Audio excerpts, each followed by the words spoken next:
నమస్తే, నేను మీ Satish. Welcome to SV6 news సమగ్ర సమాచార వారధి. ఇవాళ ఈవినింగ్ న్యూస్లోని ముఖ్యాంశాలు ఒకసారి చూస్తే, ముందుగా దిశ డిజిటల్ 4 PM వార్తలు ఒకసారి చూద్దాం. టికెట్ నాకే, జూబ్లీ హిల్స్ బైపోల్ పై కాంగ్రెస్ లో హడావుడి, భారీ సంఖ్యలో ఆశావాహులు, ఎవరికి వారే ముమ్మర ప్రయత్నాలు, అభ్యర్థి ఎంపిక అధిష్టానానికి పెద్ద సవాలే. ఎమ్మెల్యే మాగంటి గోపీనాథ్ హఠాన్మరణం తర్వాత జూబ్లీ హిల్స్ ఉప ఎన్నికపై సర్వత్రా ఆసక్తి నెలకొన్నది. దీంతో ఇప్పటికే అధికార పార్టీలో ఆశావాహులు తామంటే తాము అంటూ టికెట్ కోసం ప్రయత్నాలు మొదలుపెట్టారు. మొదలుపెట్టినట్టు తెలుస్తోంది. 2023 అసెంబ్లీ ఎన్నికల్లో కాంగ్రెస్ పార్టీ నుంచి మహమ్మద్ అజారుద్దీన్ పోటీ చేసి మాగంటి చేతిలో 16,337 ఓట్ల తేడాతో ఓడిపోయారు. అయితే మరోసారి తనకే అవకాశం ఇవ్వాలని అజారుద్దీన్ అధిష్టానంపై ఒత్తిడి తెస్తున్నట్టు సమాచారం. మరో స్థానిక నేత, యువ నాయకుడు వి నవీన్ యాదవ్ 2014 ఎన్నికల్లో ఎంఐఎం తరపున పోటీ చేయగా స్వల్ప ఓట్లతో ఓడిపోయారు. 2018లో టికెట్ రాకపోవడంతో ఇండిపెండెంట్ గా నిలబడి 12.9% ఓట్లు సాధించారు. ఈ మేరకు నవీన్ యాదవ్ అధికార పార్టీ కాంగ్రెస్ తనకు సహకరిస్తే గెలుపు ఈజీ అని భావిస్తున్నట్టు తెలుస్తోంది. ఇక మాజీ టీపీసీసీ వర్కింగ్ ప్రెసిడెంట్ జట్టి కుసుమ కుమార్ సైతం జూబ్లీ హిల్స్ టికెట్ ఆశిస్తున్నట్టు సమాచారం. కమ్మ సామాజిక వర్గం ఓట్లు తన సేవా కార్యక్రమాలకు తోడుగా అధికార పార్టీ గ్రీన్ సిగ్నల్ ఇస్తే పక్కా గెలుస్తానని ధీమా వ్యక్తం చేస్తున్నారు. జిహెచ్ఎంసీ మాజీ మేయర్ బొంతు రామ్మోహన్ సైతం రేసులో ఉన్నారన్న ప్రచారం జరుగుతోంది.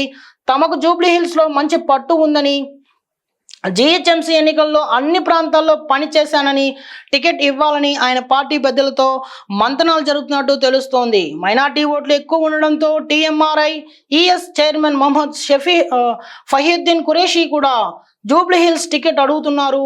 2023 ఎన్నికల్లో అమర్పేట నియోజకవర్గంలో పోటీ చేసిన రోహిన్ రెడ్డి టికెట్ పై కన్నేశారు.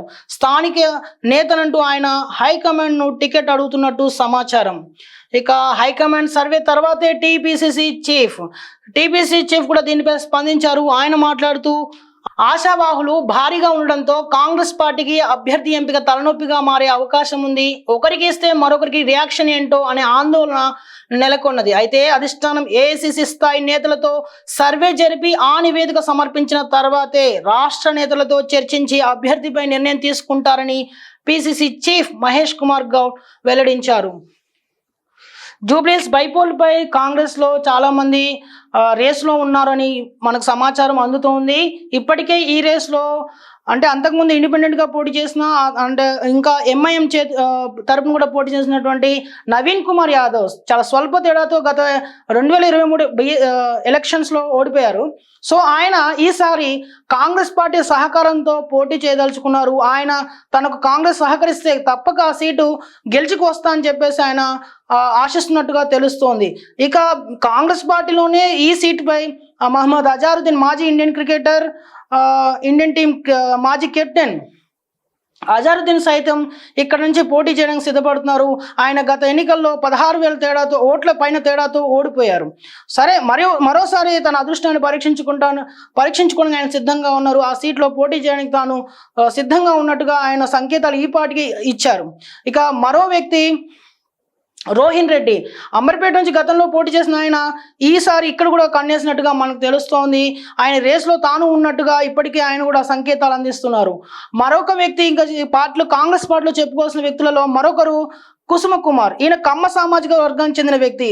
మాగంటి గోపీనాథ్ కమ్మ సామాజిక వర్గం, దివంగత MLA Maganti Gopinath BRS party నుంచి గతంలో పోటీ చేసి గెలిచినటువంటి మాగంటి గోపీనాథ్ గత వరుసగా 3 సార్లు అక్కడి నుంచి గెలిచారు. ఆయన కమ్మ సామాజిక వర్గమే. అలాగే ఇప్పుడు అంటే పిసిసి మాజీ వర్కింగ్ ప్రెసిడెంట్ కుసుమ కుమార్ సైతం కమ్మ సామాజిక వర్గానికి చెందినవారు. ఇక్కడ తమ వర్గానికి సంబంధించినటువంటి పట్టు ఎక్కువగా ఉందని, ఇక్కడ గెలుపుకి ఈజీగా ఉంటుందని చెప్పి ఇప్పటికే ఆయన అధిష్టానంతో చర్చలు జరుపుతున్నట్టుగా మనకు తెలుస్తోంది. సో వాళ్ళతో చర్చల్లో భాగంగా ఇక్కడ తను చేసినట్టు సేవా కార్యక్రమాలు, అలాగే ఇతర కార్యక్రమాలతో తనకంటూ ఒక బేస్ అక్కడ ఉందని, తనకు అవకాశం ఇవ్వాలని చెప్పి ఆయన అధిష్టానాన్ని ఒప్పించే ప్రయత్నాల్లో ఉన్నట్టుగా తెలుస్తోంది. ఇక అందరికంటే మరొక ముఖ్యమైన పర్సన్ హైదరాబాద్ జిహెచ్ఎంసీ మాజీ మేయర్ బొంతు రామ్మోహన్. ఆయన కూడా జిహెచ్ఎంసీ మేయర్గా తాను అన్ని రకాల కార్యక్రమాలు నిర్వహించాలని, పార్టీ పరంగా కూడా అంటే ఒక నాయకుడిగా తనకంటూ ఒక గుర్తింపు ఉందని, సో తనకు కూడా అవకాశం ఇవ్వాలని చెప్పి ఆయన కూడా తన అదృష్టాన్ని పరీక్షించుకోవడానికి సిద్ధమవుతున్నారు. సో ఇంతమంది రేస్లో ఉండగా ఎవరికి ఏ అవకాశం ఇచ్చినా ఇంకొకరి నుంచి ఎలాంటి ఆందోళన వ్యక్తం అవుతుందన్న ఒక టెన్షన్ కూడా పార్టీలో నెలకొంది. సో పిసిసి చీఫ్ దీనిపై మాట్లాడుతూ సర్వే తర్వాతే పార్టీ నిర్వహించే సర్వే తర్వాతే ఎలాంటి నిర్ణయాలన్నా ఉంటాయి, కానీ అప్పటి వరకు నిర్ణయాలు ఉండవని చెప్పి ఆయన చాలా స్పష్టంగా చెప్పారని మనకి మీడియా ద్వారా తెలుస్తోంది. ఇక మరో వార్తా కథనానికి వెళ్తే, ట్యాపింగ్ కేసును సిబిఐకి అప్పగించాలి, సీఎం రేవంత్ కు చిత్తశుద్ధి ఉంటే ఆ పని చేయాలి, కేంద్ర మంత్రి కిషన్ రెడ్డి డిమాండ్. సీఎం రేవంత్ రెడ్డికి నిజాయితీ చిత్తశుద్ధి ఉంటే ఫోన్ ట్యాపింగ్ కేసు దర్యాప్తును సిబిఐకి అప్పగించాలని రాష్ట్ర బీజేపీ అధ్యక్షుడు కేంద్ర మంత్రి కిషన్ రెడ్డి డిమాండ్ చేశారు. ఇవాళ నిజామాబాద్ జిల్లా పార్టీ కార్యాలయంలో ఆయన మాట్లాడుతూ, రేవంత్ రెడ్డి టీపీసీసీ ప్రెసిడెంట్గా ఉన్నప్పుడు పదే ఈ కేసును సిబిఐతో విచారణ జరిపించాలని డిమాండ్ చేసిన విషయాన్ని గుర్తు చేశారు. ఫోన్ ట్యాపింగ్ వ్యవహారం పోలీసు వ్యవస్థ ద్వారా జరిగిన ఘోరమైన తప్పిదమని, అలాంటి కేసులు రాష్ట్ర పోలీసు వ్యవస్థతోనే విచారణ జరిపిస్తే న్యాయం జరుగుతుందని నమ్మకం ఎవరికీ లేదన్నారు. హైకోర్టు న్యాయవాదుల ఫోన్లు కూడా ట్యాపింగ్ చేయడం వారి బరి తెగింపునకు నిదర్శనమని ఆయన వ్యాఖ్యానించారు.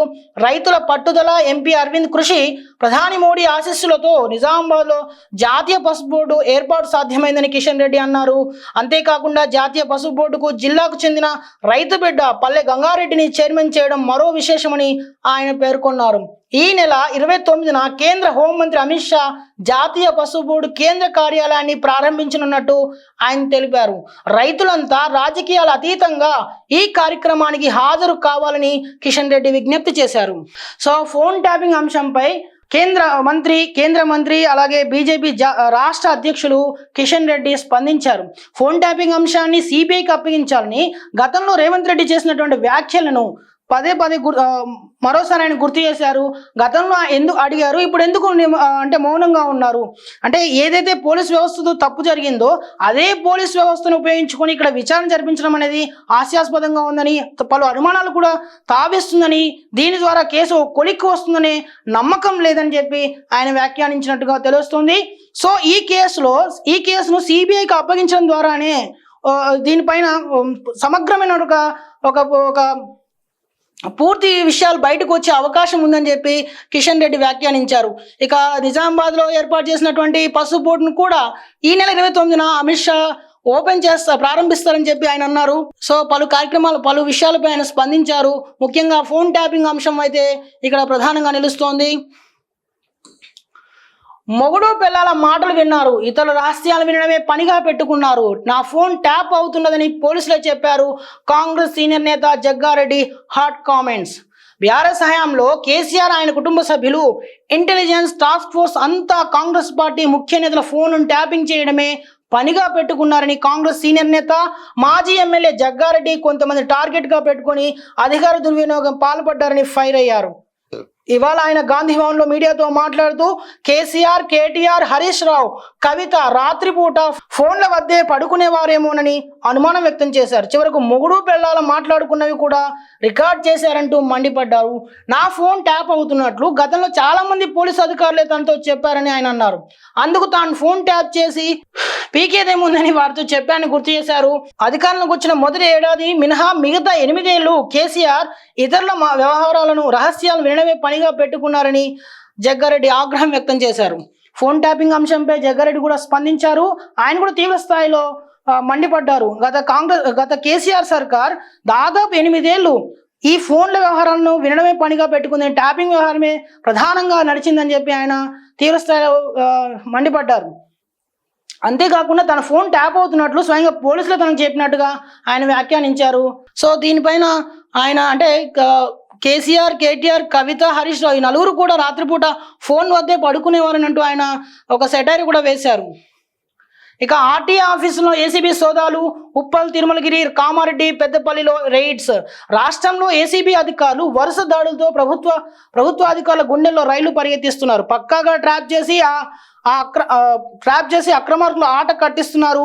ఈ క్రమంలోనే ఇవాళ తెలంగాణ వ్యాప్తంగా పలు జిల్లాల్లోని ఆర్టీఏ కార్యాలయాలు, సరిహద్దుల్లోని చెక్ పోస్టులపై ఏకకాలంలో దాడులు చేస్తున్నారు. హైదరాబాద్ నగర పరిధిలోని ఉప్పల్, తిరుమలగిరి, కామారెడ్డి, పెద్దపల్లి జిల్లాల్లో రోడ్డు రవాణా శాఖ కార్యాలయాలపై అధికారులు రైడ్స్ కొనసాగుతున్నాయి. ఉప్పల్ ఆర్టీఓ కార్యాలయంలో ఏసీబీ అధికారులు మెరుపు దాడులు చేశారు.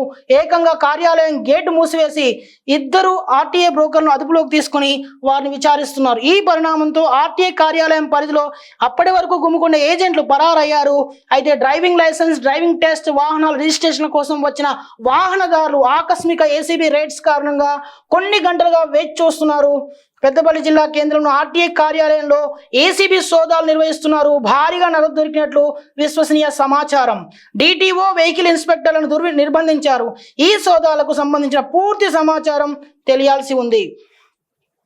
సో రాష్ట్ర వ్యాప్తంగా ఆర్టీఏ అధికారులు జరిపినటువంటి తనిఖీల్లో పలు ఆర్టీఏ కేంద్రాల్లో జరిపిన ఏసీబీ సోదాలు తీవ్ర సంచలనం రేపుతున్నాయి. ముఖ్యంగా ఉప్పల్, తిరుమలగిరి, కామారెడ్డి, పెద్దపల్లి జిల్లాల్లో ఈ రైడ్స్ కొనసాగుతూ ఉన్నాయి. ఇప్పటికి కూడా ఉప్పల్ ఆర్టీఓ కార్యాలయంలో అయితే ఏకంగా ఆర్టీఓ ఆఫీస్ను మెయిన్ గేటుకు తాళాలు వేసి మరీ అక్కడ సోదాలు నిర్వహించారు. ముఖ్యంగా 2 ఆర్టీఏ సంబంధించినటువంటి బ్రోకర్లను అదుపులోకి తీసుకొని విచారిస్తున్నట్టుగా తెలుస్తోంది. వాళ్ళ నుంచి కీలకమైన సమాచారం సేకరిస్తున్నట్టుగా మనకు తెలుస్తోంది. వాళ్ళ దగ్గర ఉన్నటువంటి సమాచారం ఆధారంగా ఆర్టీఏ ఆఫీస్లో ఏం జరుగుతుంది, ఎవరెవరికి ఎంతెంత ముట్టుతున్నాయి అనే విషయాన్ని కూడా తెలుసుకునే అవకాశం ఉంది ఇక్కడ. సో ఈ పెద్ద హడావుడి చూసి అక్కడ గుమిగూడిన జనాలు కూడా, అంటే ఎవరైతే టెస్టుల కోసం వచ్చారో వాళ్ళందరూ కూడా ఇబ్బందులు పడినట్టుగా కూడా తెలుస్తుంది. కొన్ని గంటలుగా వాళ్ళందరూ వేచి చూసినట్టుగా మనకు అర్థమవుతోంది. సో ఇక్కడ నుంచి చాలా మంది బ్రోకర్లు కూడా పారిపోయినట్టుగా మనకి వార్తా కథనాన్ని బట్టి అర్థమవుతోంది. ఇక 2 వీలర్స్కు టోల్ లేదు, కేంద్రం యోచిస్తోంది అనేది ప్రచారం క్లారిటీ ఇచ్చిన ఎన్హెచ్. 4 వీలర్స్ వాహనాల మాదిరి ఇకపై 2 వీలర్స్కు టోల్ ఫీజు వసూలు చేయడానికి కేంద్ర ప్రభుత్వం సిద్ధమవుతోందని జాతీయ మీడియాలో వార్తలు వస్తున్న విషయం తెలిసిందే. జూలై 15 నుంచి ఈ నిర్ణయం అమల్లోకి వచ్చే ఛాన్స్ ఉన్నట్లు వార్తలు వచ్చాయి. త్వరలోనే దీనిపై అధికారిక ప్రకటన జారీ అయ్యే అవకాశం ఉందని ప్రచారం జోరుగా సాగింది. దీంతో ఈ వార్తలపై కేంద్ర ప్రభుత్వం స్పందించింది. ఈ మేరకు అదంతా ఫేక్ ప్రచారమని national highway authority of India X వేదికగా స్పష్టం చేసింది. బైక్లకు టోల్ ఛార్జీలు వసూలు చేయాలనే ప్రతిపాదన ఏదీ లేదని క్లారిటీ ఇచ్చింది. ఈ టోల్ వసూలు ప్రచారంపై కేంద్ర మంత్రి నితిన్ గడ్కరీ కూడా క్లారిటీ ఇచ్చారు. ఈ మేరకు ఆయన ఎక్స్ వేదిక వార్తలను ఖండించారు. కొన్ని మీడియా సంస్థలు ద్విచక్ర వాహనాలపై టోల్ వసూలు చేయనున్నట్లు తప్పుదారి పట్టించే వార్తలు వ్యాప్తి చేస్తున్నాయని, అలాంటి నిర్ణయం ప్రతిపాదించబడలేదని ఆయన అన్నారు. ద్విచక్ర వాహనాలకు టోల్పై పూర్తి మినహాయింపు కొనసాగుతుందన్నారు. నిజం తెలియకుండా తప్పుదారి పట్టించే వార్తలను వ్యాప్తి చేయడం ద్వారా సంచలనం సృష్టించడం ఆరోగ్యకరమైన జర్నలిజానికి సంకేతం కాదని, దీన్ని నేను ఖండిస్తున్నా అని ఆయన పేర్కొన్నారు. ఒక వార్తా కథనం విషయం అయితే చాలా సంచలనం సృష్టించింది. 2 వీలర్స్ కూడా ఇకపై టోల్ ఛార్జెస్ ఉంటాయి, వసూలు చేస్తారు. 10 రూపాయల మేరకు 2 వీలర్స్కి టోల్ ట్యాక్స్ ఉంటుందని చెప్పి ఒక వార్తా కథనం జాతీయ మీడియాలో వచ్చింది. సో దీనిపై చాలా ఆసక్తికరమైన చర్చ కూడా జరిగింది. అయితే ఈ వార్తలను జాతీయ రహదారి సంస్థ ఖండించింది. అంతేకాకుండా కేంద్ర మంత్రి, రవాణా శాఖ మంత్రి నితిన్ గడ్కరీ కూడా దీన్ని ఖండించారు. అలాంటిది ఏమీ లేదని ఆయన తన ఎక్స్ ఖాతా ద్వారా వివరించారు. అంటే ఇలాంటి అసత్య ప్రచారాన్ని, ఫేక్ వార్తలను ప్రచారం చేయడం ద్వారా ఇది ఆరోగ్యకరమైన జర్నలిజం కాదని ఆయన వ్యాఖ్యానించారు. ఈ వార్తలను తాను ఖండిస్తున్నట్టుగా పేర్కొన్నారు. అంటే ఇప్పటివరకు జరిగిన ప్రచారం అంతా కూడా కేవలం ఒక ఫేక్ అని మాత్రం ఆయన తన ఎక్స్ ఖాతా ద్వారా తెలిపారు.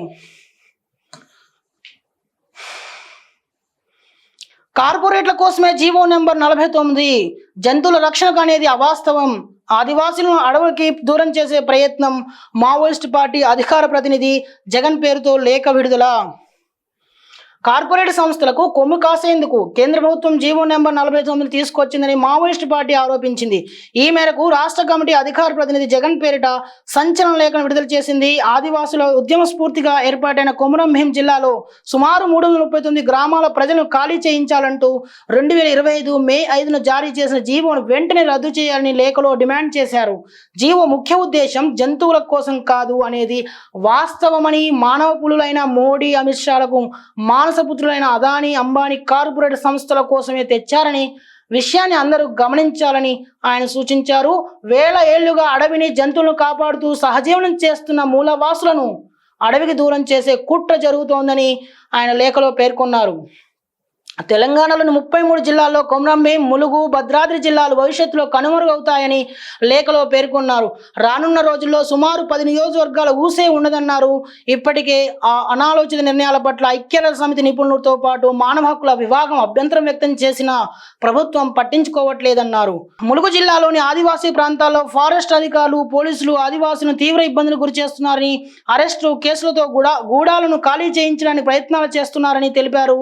ఆదివాసీ మాజీ మావోయిస్టుగా ప్రాచుర్యంలో ఉన్న సీతక్క సొంత నియోజకవర్గంలో ఇలా జరగడం సిగ్గుచేటు, అవమానకరమని లేఖలో పేర్కొన్నారు. ఆదివాసీ ప్రజల హక్కుల పరిరక్షణకు పూర్తి బాధ్యత సీతక్క వహించాలని మావోయిస్టు పార్టీ డిమాండ్ చేస్తోంది. అయితే కేంద్ర ప్రభుత్వం తీసుకొచ్చినటువంటి జీవో నెంబర్ 49 ద్వారా ఆదివాసీల హక్కులు పూర్తిగా హరించబడతాయని, ఆదివాసులకు అడవులతో ఉన్న సంబంధం కూడా పూర్తిగా తెగిపోనుందని మావోయిస్టు అగ్రనేత జగన్ పేర్కొన్నారు. ఆయన ఒక లేఖ కూడా విడుదల చేశారు. అంటే అది పూర్తిగా కార్పొరేట్ల కోసం ఏర్పాటు చేసినటువంటి జీవో అని, జంతువుల రక్షణ అనేది అది అంటే కేవలం ఒక కల్పితం మాత్రమే అని, అసలు వాస్తవాలు వేరే ఉన్నాయని, అడవులను కార్పొరేట్లకు అప్పగించడానికి అంటే అంబానీ అదానీలకు కార్పొరేట్ శక్తులకు అప్పగించడానికి మోదీ షా చేస్తున్నటువంటి ఒక ప్రయత్నం అని జగన్ అభివర్ణించారు. దాదాపు తెలంగాణలో 3 జిల్లాలు మాయమవుతాయని, భవిష్యత్తులో 10 నియోజకవర్గాల ఊసే ఉండదని ఆయన వ్యాఖ్యానించారు.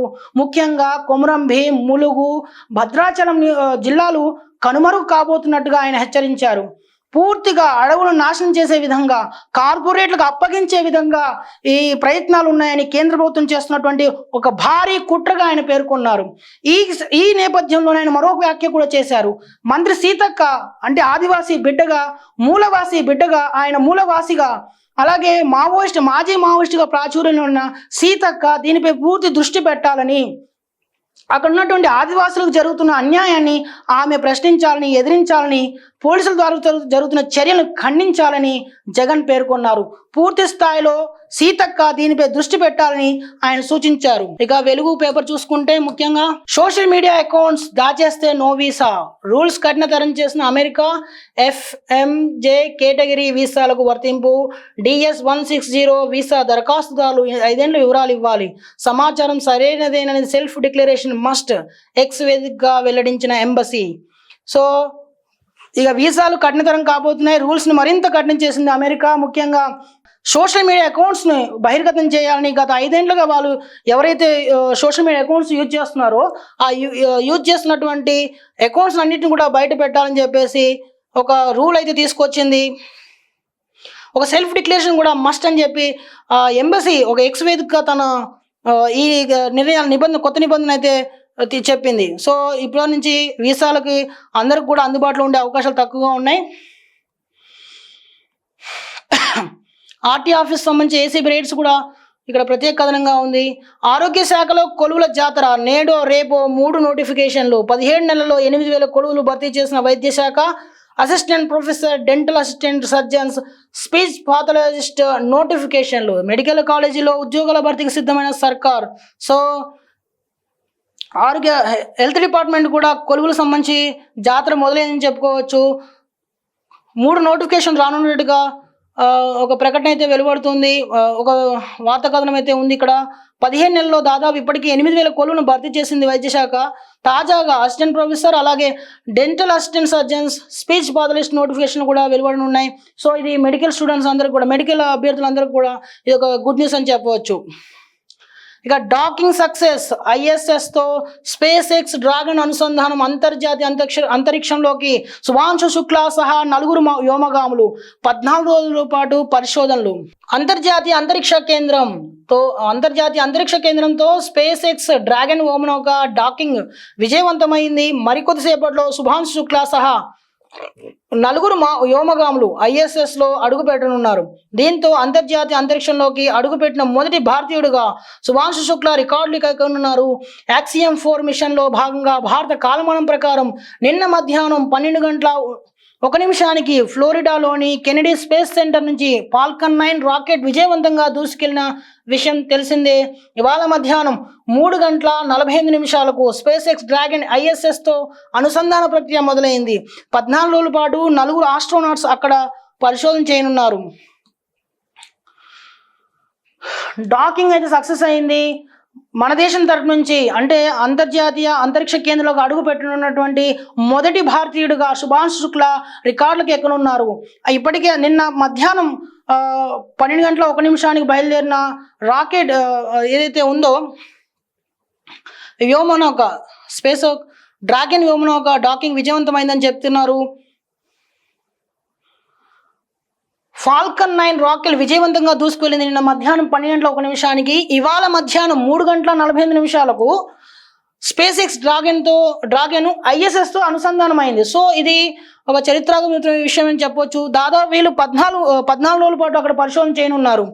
4 వ్యోమగాములు అక్కడ దాదాపు 14 రోజుల పాటు అక్కడ పరిశోధన చేయనున్నట్టుగా తెలుస్తోంది. దీంట్లో ముఖ్యంగా మనం చెప్పుకోవాల్సింది శుభాంశు శుక్లా గురించి. తను మన భారతీయుడు, అంతరిక్ష కేంద్రంలోకి అడుగు పెట్టినటువంటి తొలి భారతీయుడుగా ఆయన చరిత్రకెక్కారు. సో ఇది కొడుకుని చూసేందుకు వచ్చి పాఠశాలలోని కుప్పకూలిన తల్లి వేములవాడలో ఘటన. పాఠశాలలో చదువుతున్న కొడుకును చూసేందుకు వెళ్ళిన ఓ కన్న తల్లి అక్కడే కుప్పకూలి మృతి చెందారు. ఈ విషాదకర ఘటన వేములవాడలో చోటు చేసుకుంది. సంస్కృత పాఠశాలలో 6వ తరగతి చదువుతున్న తన కొడుకు కుష్వంతును చూడడానికి జగిత్యాల జిల్లా పొలాస నుంచి అతడి తల్లిదండ్రులు వచ్చారు. కొడుకు కోసం పాఠశాలలో ఎదురు చేస్తున్న సమయంలో బాలుడి తల్లి చందన ఒక్కసారిగా కుప్పకూలింది. దీంతో ఆమెను పాఠశాల సిబ్బంది వెంటనే ఆసుపత్రికి తరలించారు. పరీక్షించిన వైద్యులు అప్పటికే ఆమె మృతి చెందినట్లు నిర్ధారించారు. మృతురాలికి గుండెపోటు వచ్చి ఉంటుందని వైద్యులు భావిస్తున్నారు. సో ఇది ఒక విషాదకరమైన ఘటన పెద్దపల్లి వేములవాడలో చోటు చేసుకుంది. ఒక సంస్కృత పాఠశాలలో చదువుతున్నటువంటి 6వ తరగతి చదువుతున్న తన బిడ్డను చూడడానికి వెళ్ళిన తల్లిదండ్రులు ఆ తల్లి ఒక్కసారిగా కుప్పకూలిపోవడం, ఆమె మృతి చెందడం తీవ్ర విషాదం కలిగిస్తుంది. అయితే దీనికి కారణం గుండెపోటుగా చెప్తున్నారు. ఇంకో ముఖ్యమైన విషయం, black box data recovery. Ahmedabad విమాన ప్రమాదం దర్యాప్తులో పురోగతి. అహ్మదాబాద్ ఎయిర్ ఇండియా విమాన ప్రమాదంలో అధికారులు దర్యాప్తును వేగవంతం చేశారు. ఈ మేరకు యాక్సిడెంట్ అనంతరం విమాన శకలాల్లో లభ్యమైన బ్లాక్ బాక్స్ ను అధికారులు స్వాధీనం చేసుకున్న విషయం తెలిసిందే. ఈ మేరకు బ్లాక్ బాక్స్ లోని డేటాను air craft accident investigation bureau recovery చేసింది. అదేవిధంగా CVR, FDR డేటాను AAIB టెక్నీషియన్లు విశ్లేషిస్తున్నారు. అయితే ప్రమాద సమయంలో పైలట్లు మాట్లాడుకున్న విషయాలు ఏంటి, ప్రమాదానికి కారణాలు వెలికితీసేందుకు బ్లాక్ బాక్స్ డేటా అత్యంత కీలకంగా మారింది. సో గత అహ్మదాబాద్లో చోటు చేసుకున్నట్టు ఈ ప్రమాదంపై ఇప్పటికే చాలా అనుమానాలు వ్యక్తమవుతున్నాయి. అయితే తాజాగా బ్లాక్ బాక్స్ డేటా సంబంధించి రికవరీ అయినట్టుగా తెలుస్తుంది. సో దీని ద్వారా మరింత సమాచారం వెలుగులోకి వచ్చే అవకాశం ఉంది. ఇది కీలకంగా మారనుంది. అసలు ప్రమాదానికి కారణాలు ఏంటనే విషయం తెలియనుంది. సో ఇది ఇవాల్టి ఈవినింగ్ న్యూస్. మరిన్ని వార్తలతో మరో రోజు కలుసుకుందాం. ధన్యవాదాలు.